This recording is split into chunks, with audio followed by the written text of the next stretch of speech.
Alcara Water Solution for hot water problems. Contact 9399906356. నమస్తే Ravi sir. నమస్తే Lakshmi. Sir, Patanjali ప్రోడక్ట్స్కి సంబంధించి అవి ఇచ్చే ప్రకటనల మీద సుప్రీంకోర్టు నోటీస్ ఇవ్వడం జరిగింది సార్. ఈ ప్రోడక్ట్స్కి సంబంధించి గతంలో కూడా ఈ పతంజలిలో కొన్ని ప్రోడక్ట్స్ మీద కొంత వివాదాలు చెలరేగాయి సార్, విమర్శలు కూడా చాలా వచ్చాయి. సో ఏంటి సార్ అసలు వివాదం ఈ విషయంలో పర్టికులర్గా? వాస్తవంగా వివాదం రావటం ఏంటండి, పతంజలి ప్రోడక్ట్స్ అంటే ఆ కంపెనీ పేరు ఏదైనా సరే, బాబా రామ్దేవ్ ఆయన మూత మోగుతూ ఉంటుంది, ప్రధానమంత్రితో కలిసి ఆయన యోగా చేస్తాడు, ఆయన పేరే అసలు ఇంకా ఇప్పుడంటే కొంచెం ఛానల్స్ యూట్యూబ్ ఇవి పెరిగిపోయాయి, కానీ ఒక 10 ఏళ్ల కిందట టీవీ పెడితే ఆయన యోగా ఆయనే ఇంకా దాదాపు సర్వసిద్ధం ఆయనే అన్నట్టుగా. అటువంటి వ్యక్తి నిజానికి బాబా, యోగి, స్వామి ఇలా చెప్పబడేటటువంటి వాళ్ళు వ్యాపార వ్యవస్థలో ఉండటమే సాధారణంగా జరగదు. కానీ పతంజలి ప్రోడక్ట్స్ అనేవి పూర్తిగా ఈయన ఆధ్వర్యంలో ఈయన బొమ్మతోనే అవి మార్కెట్ అవ్వటము, వాటిని ట్రేడ్ మార్క్గా వాడుకోవటం ఇదంతా తెలిసిన విషయమే. చేశారనుకుందాం. ఆయుర్వేదం భారతదేశం గొప్పది, ఓకే. ఆయుర్వేదం ఇప్పుడు ఆయుర్వేదాన్ని గురించి కాదు కదా ప్రశ్న. ఆయుర్వేదం పేరుతో ఇక్కడ చేసి ఒక కంపెనీ అమ్ముతున్నటువంటి ప్రోడక్ట్స్ గురించి ఇక్కడ సమస్య. సో పతంజలి కంపెనీ ప్రోడక్ట్స్లో ఇది రక్తపోటు, బ్లడ్ ప్రెషరు, షుగరు, ఆస్తమా, శ్వాసకోశ వ్యాధి ఇట్లాంటి వాటికి సంబంధించి మా మందులు వాడితే మీకు శాశ్వతమైన విముక్తి లభిస్తుంది, శాశ్వత ఉపశమనం, పర్మనెంట్ రిలీఫ్ అని వాళ్ళు దాని మీద అనౌన్స్ చేస్తున్నారు. ఇది కుదరదు. కొన్ని జబ్బులు రావడమే కానీ పోవడం ఉండదు. వాటి వల్ల పర్మనెంట్ రిలీఫ్ వస్తుందని ప్రచారం చేయడం అంటే వినియోగదారులను, కొనుగోలుదారులను పక్కదోవ పట్టించడమే అని కేసు వేశారు. ఎవరు వేశారు? వాళ్ళ రైవల్స్ కానీ పుల్లయ్యలేదు. ఇండియన్ మెడికల్ అసోసియేషన్ వేసింది, భారత వైద్యుల సంఘం సమాఖ్య వేసింది. వాళ్ళకంటే వైద్యం గురించి ఆలోచించే వాళ్ళు ఎవరు ఉంటారు? ఇది ఎప్పుడు ఇంతకుముందు ఒకసారి జరిగింది, 2021లోను 2022లోను జరిగినప్పుడు సుప్రీంకోర్టులో జరిగింది, ఎక్కడో కాదు. వాళ్ళు విచారించి మీరు అలా చెప్తున్నారా, అలా చెప్తుంటే అలా చెప్పకండి అంటే అప్పుడు కొంచెం వాదించారు వాళ్ళు. మేము నయం అవుతుందని చెప్పడం లేదు కదా, పర్మనెంట్ రిలీఫ్ అంటున్నాం అంతే కదా అని వీళ్ళు వాదించారు. శాశ్వతంగా మీకు ఆ పీడ విరగడవుతుందని చెప్తున్నాం అంతే కదా అంటే న్యాయమూర్తులు దాని గురించి కొంచెం ప్రశ్నించారు. ఏ జబ్బు నుంచైనా లేకపోతే ఏ సమస్య నుంచైనా శాశ్వతంగా విముక్తి అంటే అర్థం ఏంటి? రెండే అర్థాలు. ఒకటి ఆ మనిషి అన్న లేకుండా పోవాలి, రెండవది ఆ జబ్బు అన్న లేకుండా పోవాలి. లేకపోతే ఎలా కుదురుతుంది? ఉదాహరణకు చాలామందికి ఉబ్బసం ఉంటుంది, వాళ్ళు దగ్గుతుంటారు, బయట కూర్చుంటారు, ఊపిరి పీల్చుకుంటారు. ఇలాంటివి తరాల తరబడి చూస్తున్నటువంటి విషయాలు. శాశ్వత విముక్తి అంటే ఏంటి?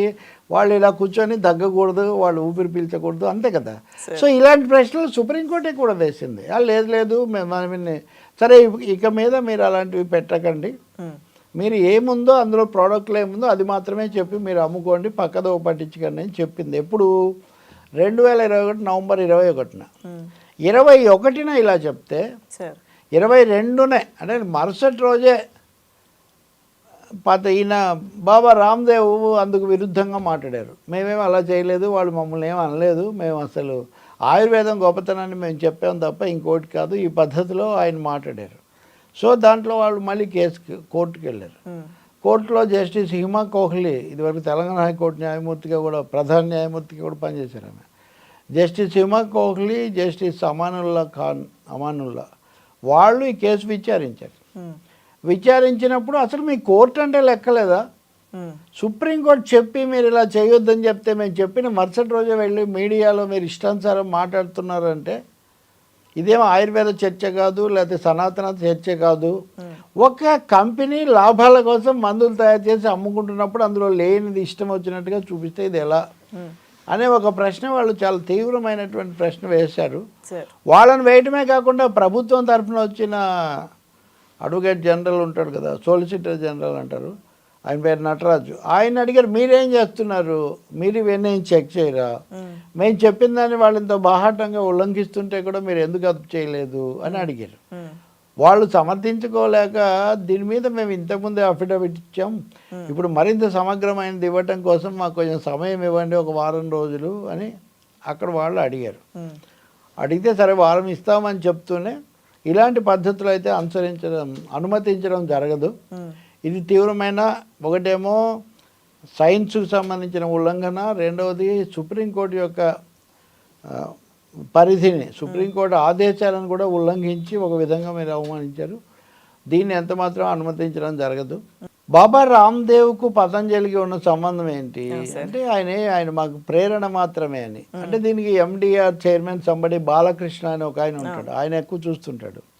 కరోనా అప్పుడు కూడా వీళ్ళు అందరికీ ఒక మందు ఇస్తామని వీళ్ళు చెప్తే ఆ బాలకృష్ణ మామూలుగానే మందు చేసుకున్నాడని కూడా అప్పుడు వచ్చాయి. ఇలాంటివన్నీ మనం చూసాం. మాకు బాలకృష్ణ మా చైర్మన్ తప్ప ఆయన ఏం కాదు అన్నారు. అంటే అప్పుడు ఒక ఆధారం చూపించారు.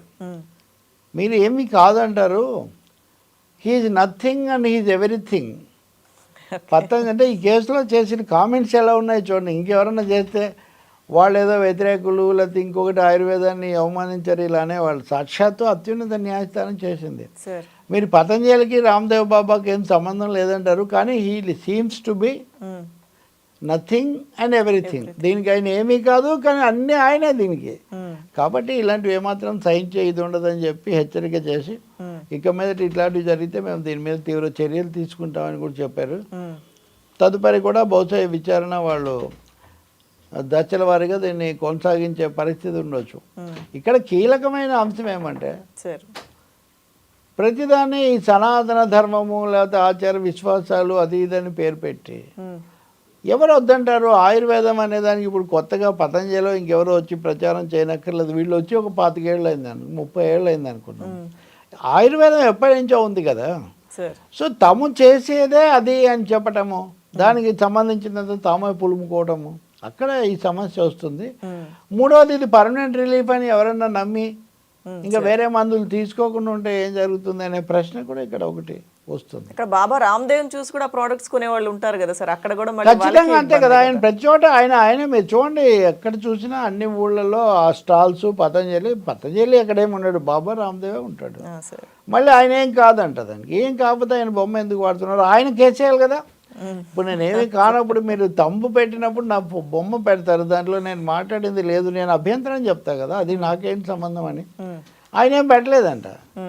కొన్నిసార్లు ప్రధానమంత్రిని కూడా వాడుకునేవాళ్ళు. వాస్తవానికి ఈయన ప్రధానమంత్రితో కలిసి యోగా ఇవన్నీ చేశారు కాబట్టి అందులో ఏది అడ్వర్టైజ్మెంటో ఏది న్యూసో మీకు తెలియదు. పైన వరకు గీత గీసి ఆ బొమ్మలు పెడతారు, కింద వాళ్ళు అడ్వర్టైజ్మెంట్ పెడతారు. ఇట్లా అనేకం జరిగాయి. కాబట్టి ఇక్కడ మన చదువుకున్న వాళ్ళు లేకపోతే ఈవెన్ పౌరులు కూడా ఏది ఎంతవరకు ఇందులో ఏం చెప్తున్నారు, విషయం ఏంటి అనేది తెలుసుకోవాల్సిన అవసరం ఒకటి ఉంది. అందులో స్వయంగా ప్రధానుల స్థాయిలో సంచరించే శాసించే మనుషులు వాళ్ళే ఇటువంటి దానికి ఇంతకుముందు కూడా వీళ్ళ కంపెనీ ప్రోడక్ట్స్ చేసే దగ్గర ఎముకలను వాడకూడదు. వాస్తవంగా ఎముకల పొడి వాడతారు అని అప్పుడు కొన్ని ఫిర్యాదులు వచ్చాయి. అప్పుడు కొంతవరకు మూసేశారు ఒక చోట, మళ్ళీ తర్వాత తెరిచారు. కాబట్టి అన్నిటికీ కూడా ఆయుర్వేదం సనాతనం విశ్వాసం అనే పేరుతో నడిపించుకోవటం అయితే సరికాదు.